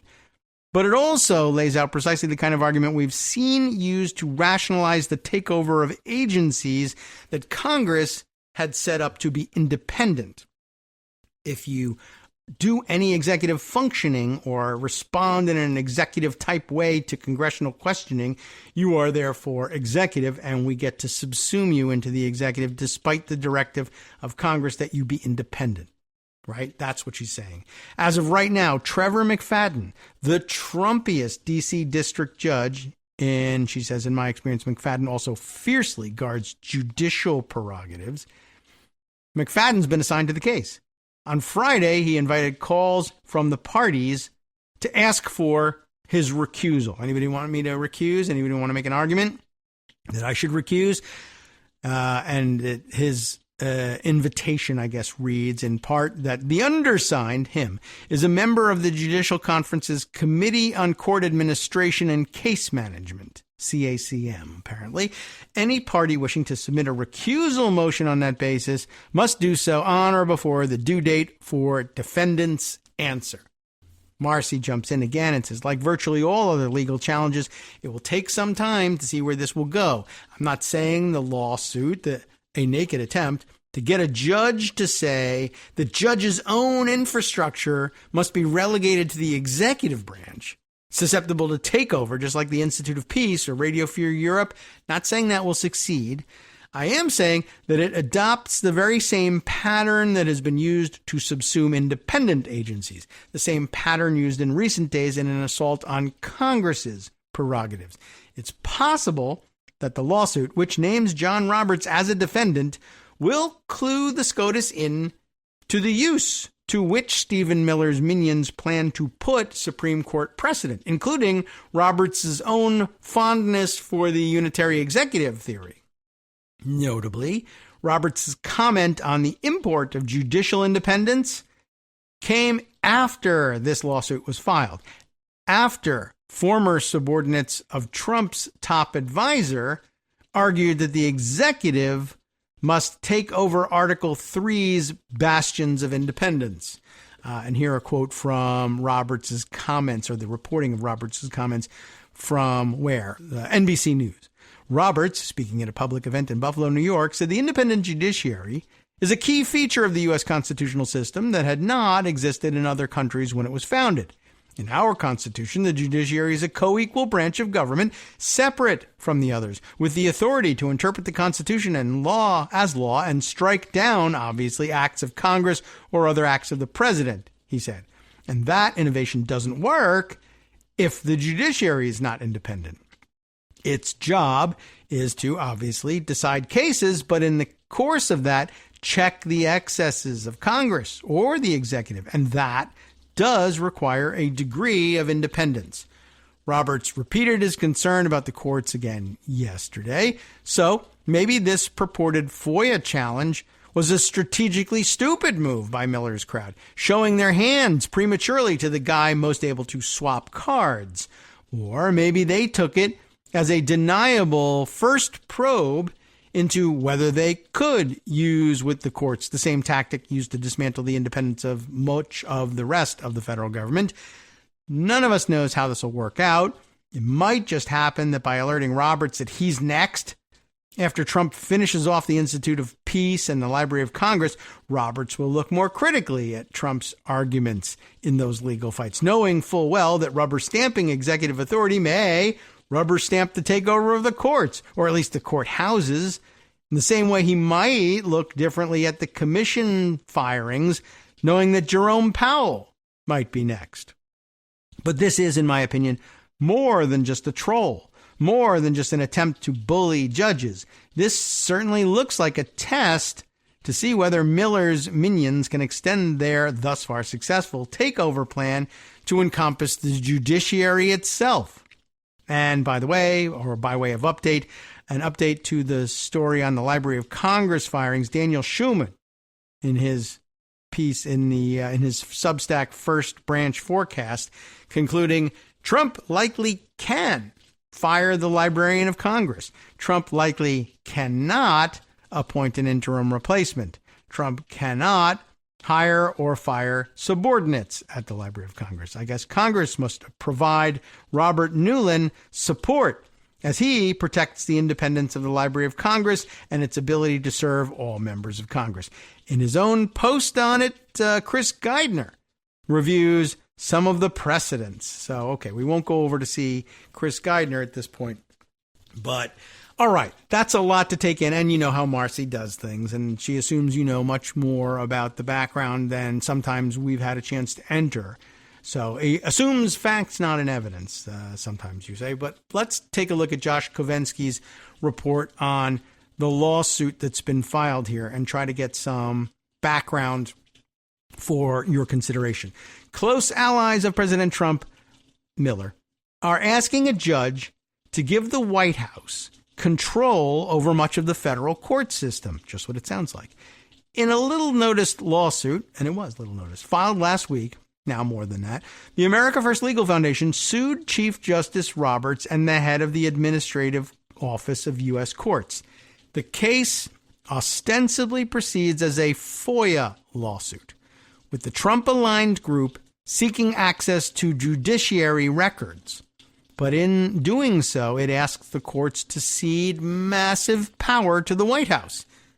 The bodies that make court policy, like will we be subject to FOIA or not, the bodies that make court policy and manage the judiciary's day-to-day operations should be considered independent agencies of the executive branch, the suit argues, giving the president, under the conservative legal movement's theories, the power to appoint and dismiss people in key roles.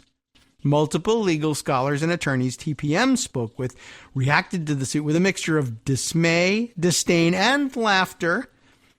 Though the core legal claim is invalid, they said, the suit seems to be a part of the fight that the administration launched and has continued to escalate against the courts over the past several months, ignoring a Supreme Court order to facilitate the return of a wrongly removed Salvadoran man, for instance, providing minimal notice to people subject to the Alien Enemies Act, flaunting an aggressive criminal case against a state court judge. The executive branch has tried to encroach on the power of the judiciary in other ways, too, prompting a degree of consternation and alarm unusual for the normally state administrative office of the U.S. courts. As TPM has documented, DOGE has already caused disorder at the courts and sent out mass emails to judges, we read this before, and other judiciary employees demanding a list of their recent accomplishments. Per one report, the New York Times, in the Times, federal judges have expressed concern that Trump could direct the U.S. Marshals, for instance, to withdraw their protection. Right? These are all facets of an escalating campaign to erode the independence of the judiciary, experts told TPM. The lawsuit demonstrates another prong of it. Close allies of the president are effectively asking the courts to rule that they should be managed by the White House.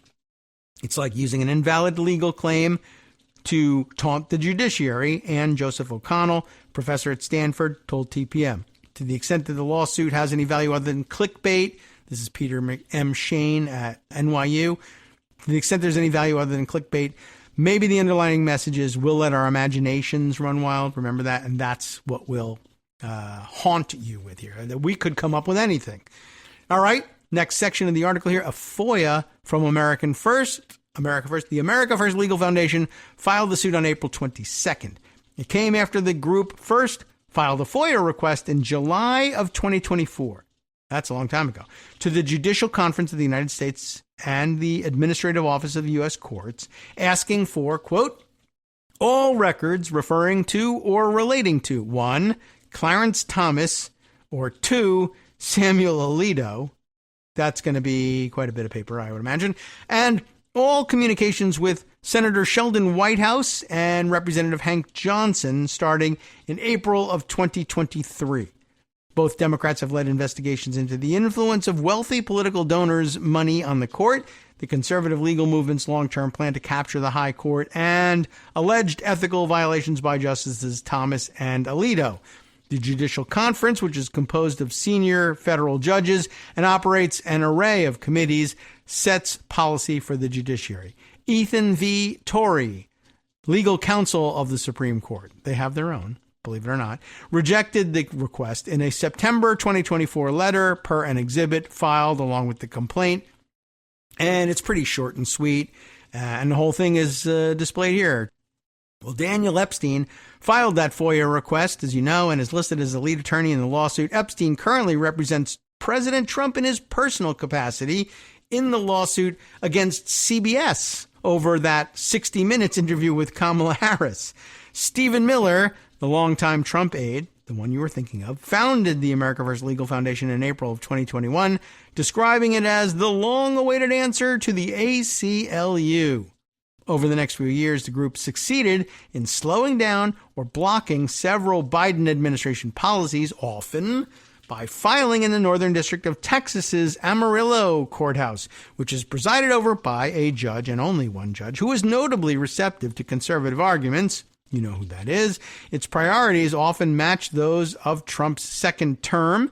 It attacked diversity programs, protections for LGBT students, immigration, and supposed quote, wokeness in corporate America. Miller himself has been a public driving force in the most aggressive and lawless elements of the second Trump administration's effort to bulldoze through civil liberties in the name of increasing the tempo of deportations. In an email after publication, an America First legal spokesperson cited a 1991 Ninth Circuit decision in a case brought by a federal judge as plaintiff, seeking to force the administrative office to pay for a private defense attorney that he wanted to hire in a lawsuit brought over his work as a judge. In that ruling, the Ninth Circuit found that the administrative office was a non-Article III adjunct, akin to a magistrate judge or a special master, a body that serves the courts but is not a court itself.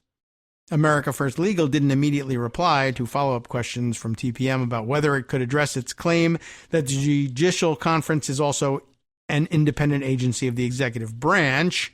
When the suit was filed in April, it received a small round of coverage that focused on FOIA elements of the claim. Legal experts suggested to TPM that the FOIA piece is something of a Trojan horse. The Judicial Conference and Administrative Office's denial of the FOIA request provides standing to sue, and thereby ask a federal judge to declare that the two judicial bodies, quote, are subject to the FOIA as independent agencies within the executive branch. In terms of importance, a judge finding that core parts of the judiciary are independent agencies of the executive branch would dwarf any FOIA material that America First Legal might receive.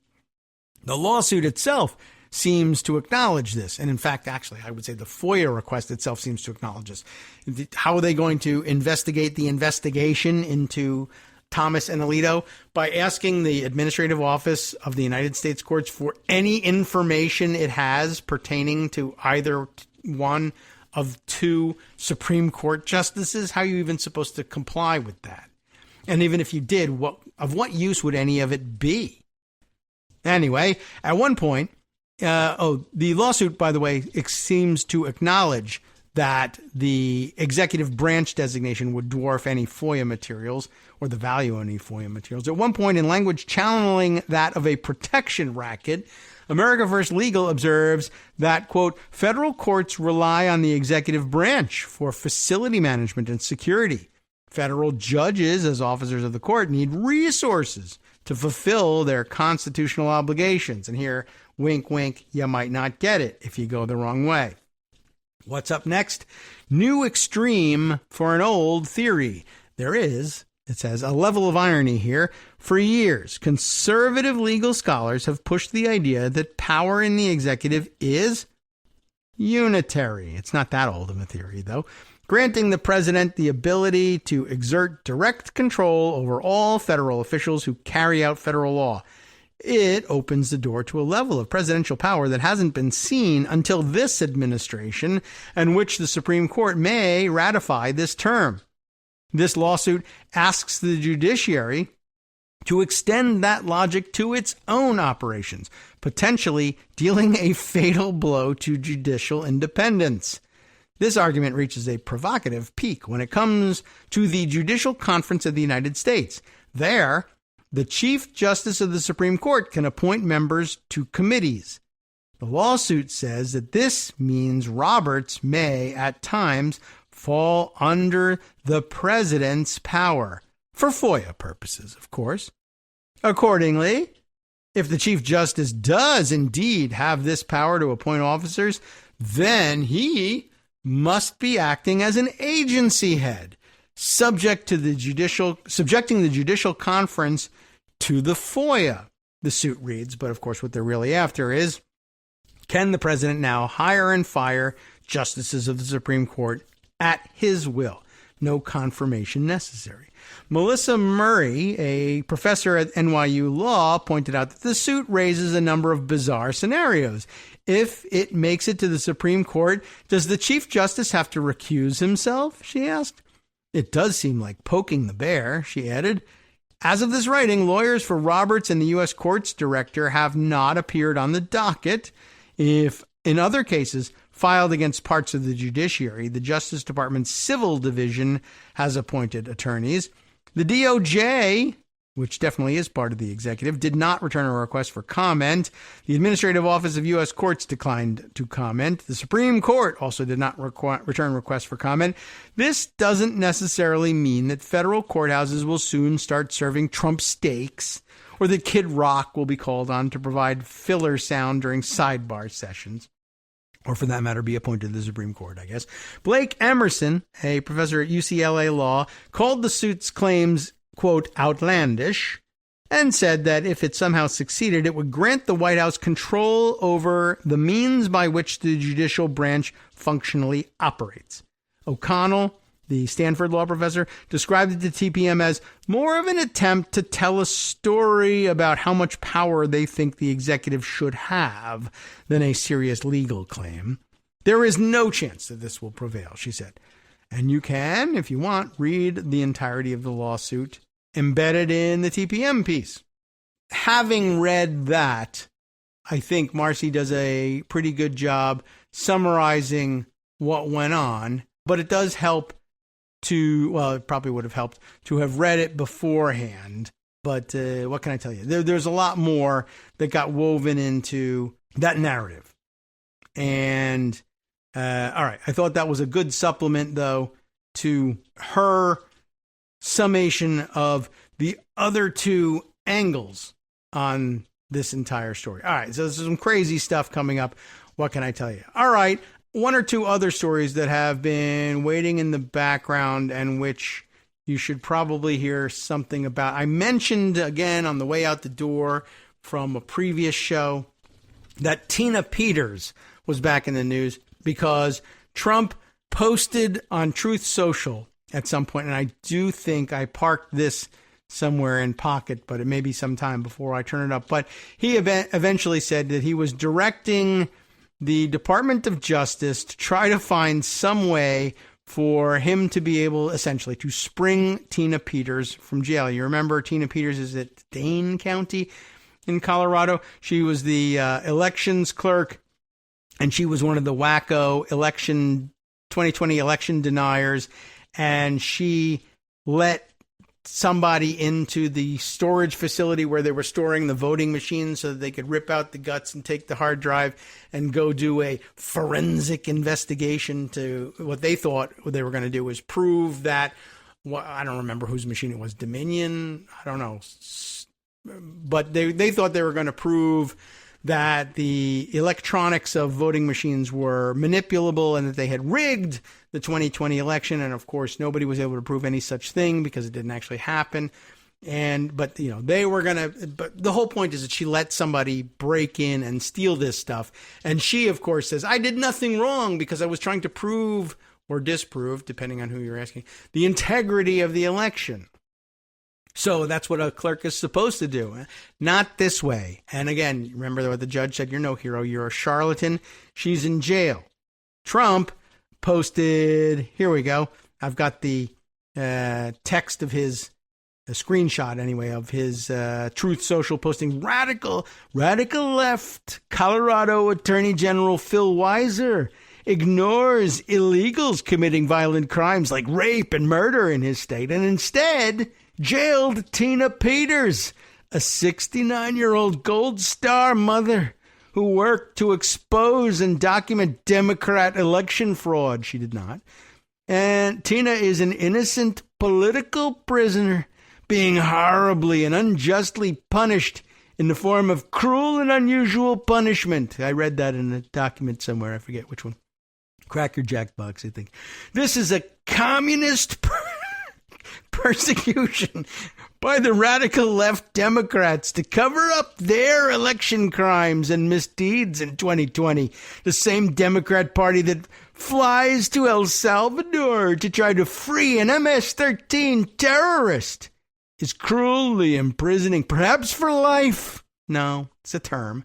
A grandmother whose brave and heroic son gave his life for America. Colorado must end this unjust incarceration of an innocent American. I am hereby directing the Department of Justice to take all necessary action to help secure the release of this hostage being held in Colorado prisons by the Democrats for political reasons. Free Tina Peters now. That's really something. Do you remember who Tina Peters is? I mean, I told you. I tried to tell you. The Denver Post opinion columnist, Krista Kafer, K-A-F-E-R, hope I'm pronouncing the name right, has a way of telling you.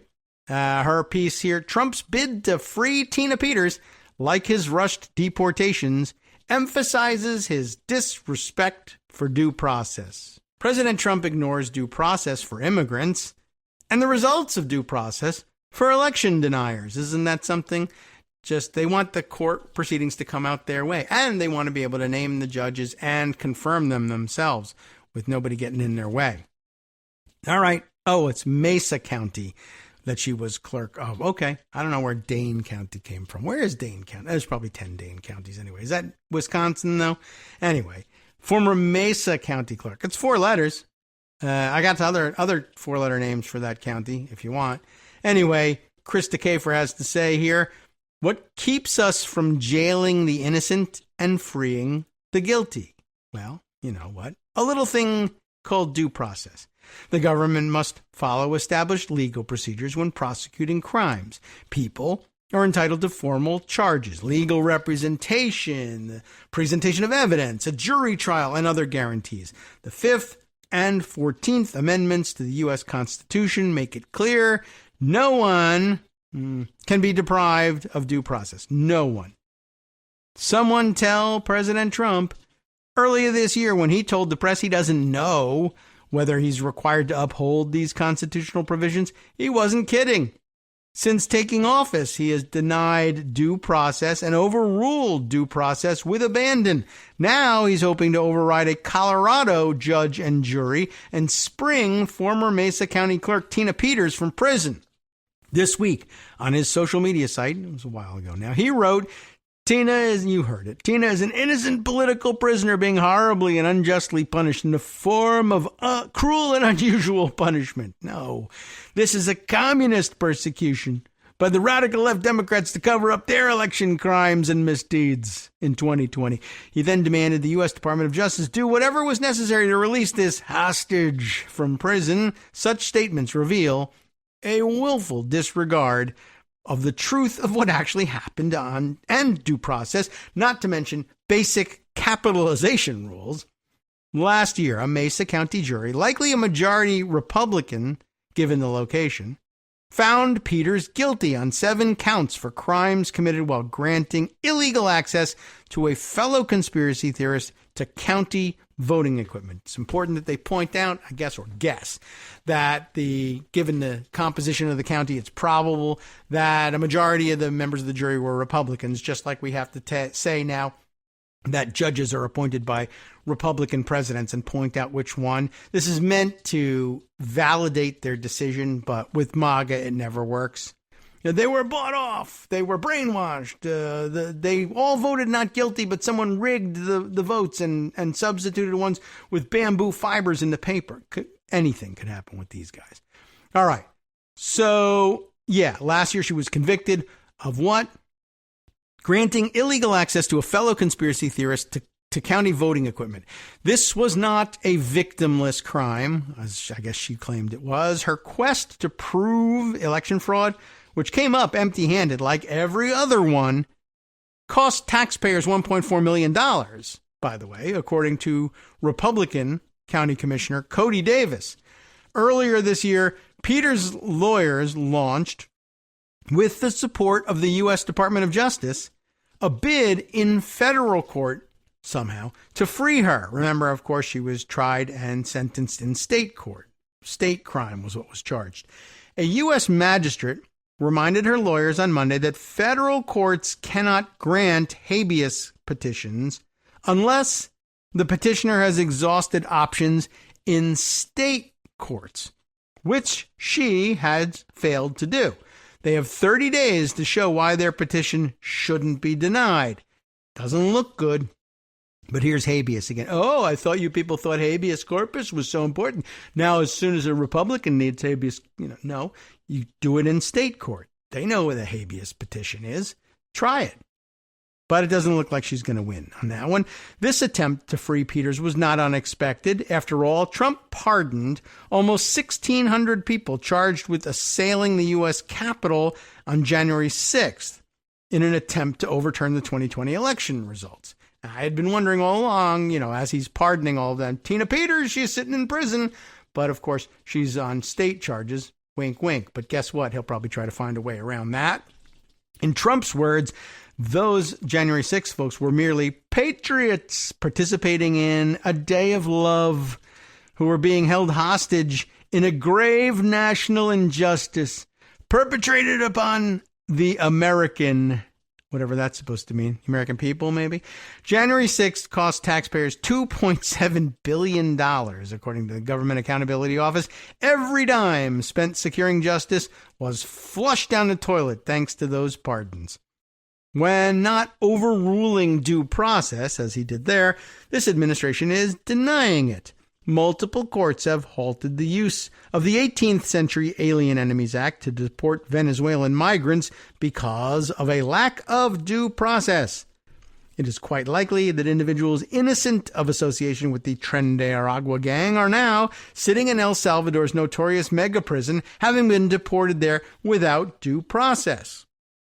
While it can be frustrating to take the time to provide legal protections to illegal immigrants suspected of being in a violent gang, it is those very processes that keep the wrongfully charged, men like Kilmar Abrego, out of prison.